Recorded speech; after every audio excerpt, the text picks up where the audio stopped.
I'm delighted and honored to be back in Uzbekistan, and particularly to be able to visit the Imam Buxoriy complex. I visited it here first time almost 30 years ago or more. It is remarkable what is happening in terms of the refurbishment of this place, and also what I have seen in Toshkent with the establishment of the Center for Islamic Civilization. One can feel that there is a new spirit. There is something very important going on in this country. And I would like to thank the leadership and to pay my compliments to the leadership for having encouraged this renaissance that is going around. Now, of course, Imam Buxoriy is a central figure in the history of Islam. And for anyone or any country who does service to him, in fact, is an honor to be able to do that. These people have been remembered for 1400 years, and they would be remembered forever. So it is those who are able to serve what they stood for and to mark their achievement. They do themselves a great favor by doing that. I think you asked me what impact it has for Uzbekistan. I think what is happening here, say particularly in Samarkand with this Imam Buxoriy complex, it is a service first and foremost to one of the most famous scholars for the Islamic world, for Islam generally. The Sahih, as we all know, is the most widely read book in Islamic history after the Book of Allah. Therefore, it is a great service to be able to do that.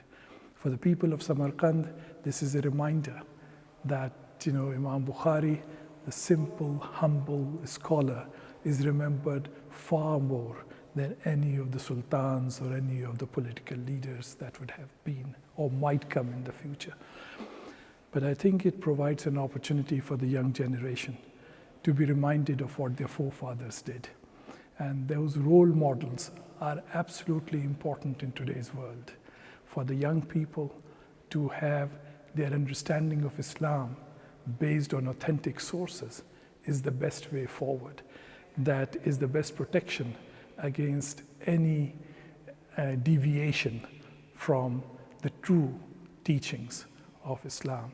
And to have the example of the Prophet ﷺ as in front of them is very important, both in social terms, in religious terms, and beyond.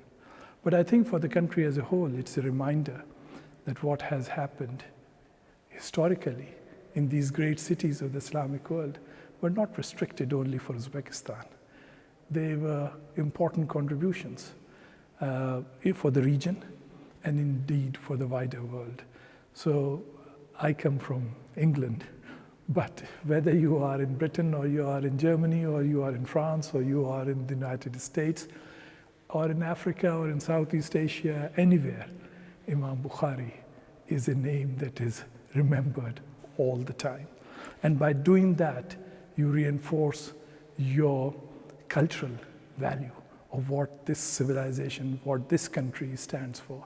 Yes, in religious and intellectual terms, but also, dare I say, in political terms, in cultural terms, to be reminded of the soft power of this country. So I am delighted that all this is happening. And I'm very pleased that some of the people who are responsible for bringing life into these buildings are those whom I have known from their time at Oxford. And I wish them all the best. This is a great service that they are doing, and may Allah accept it.